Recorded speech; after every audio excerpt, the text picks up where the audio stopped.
আজকে আসার পথে শুনলাম কক্সেস বাজারে প্রধানমন্ত্রী তার বক্তব্যে বলছেন বিরোধী দল নাকি বাজেটে, জাতীয় বাজেটে মদের দাম এবং বিড়ির দাম বৃদ্ধি করে মদের উপর, বিড়ি সিগারেটের উপর অতিরিক্ত কর আরোপ করার নাকি বিরোধী দল অসন্তুষ্ট হয়েছে। নাউজুবিল্লাহ। আমরা পরিষ্কার ভাষায় বলি, প্রধানমন্ত্রী আপনার মুখে এই ধরনের পাতলামি মোনাকা মার্কা বক্তব্য মানায় না। আপনি মদ নিষিদ্ধ করেন, আপনি জুয়া নিষিদ্ধ করেন, মাদকের সমূলে আগ্রহ উৎপাদন করেন। বিরোধী দল আমরা আপনাকে সব ধরনের সহযোগিতা প্রদান করব, বিভ্রান্তি সৃষ্টি করবার চেষ্টা করবেন, রাজপথে আমরা মোকাবেলা করব।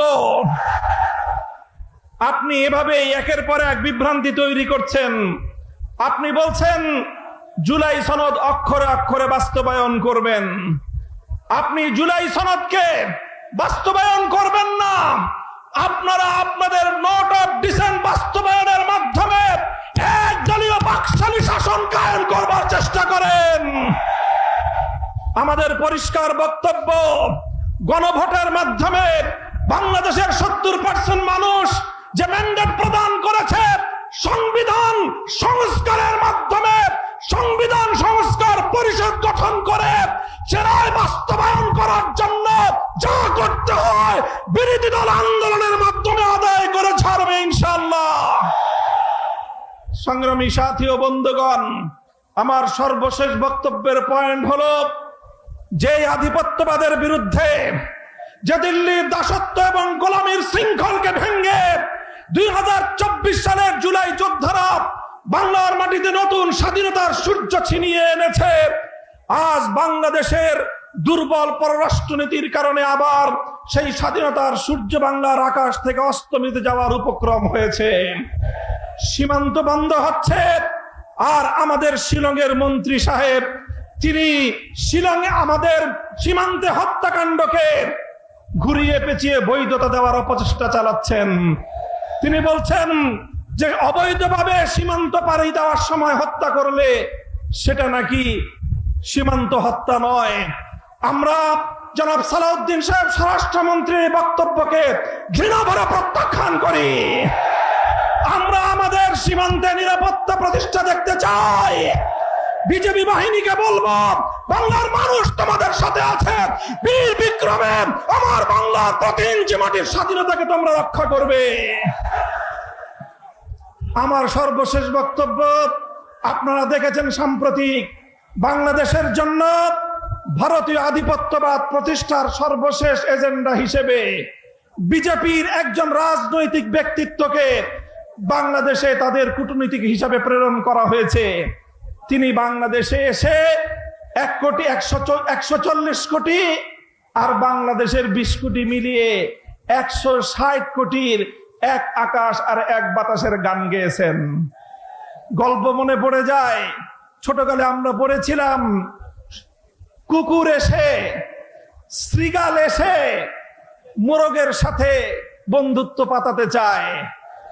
বলে শৃগাল মোরগকে বলে, এসো আমরা দুইজন উজু করে নামাজ পড়ি।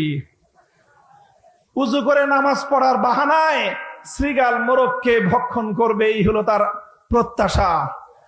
মোরগও চালাক, বলে যে ঠিক আছে আপনি উজু করেন, আমি গাছের ডালে উঠে আজান দেই। মোরগ যখন আজান দিয়েছে, মোরগের আজানের ডাক শুনে কুকুর আসতেছে। এবার শৃগাল পালায়, বলে যে ইমাম সাহেব নামাজ পড়বেন না? কয় না, আমার উজু ছুটে গেছে, আমি উজু করে আসি। আসেন, 140 কোটি আর 120 কোটির শুধু খাদির নয়, অখণ্ড ভারত প্রতিষ্ঠার আপনাদের স্বপ্নকে আমরা দিবা স্বপ্নে পরিণত করে দেব। কেন শুধু ভারত আর বাংলাদেশের খাতির মরতে চান?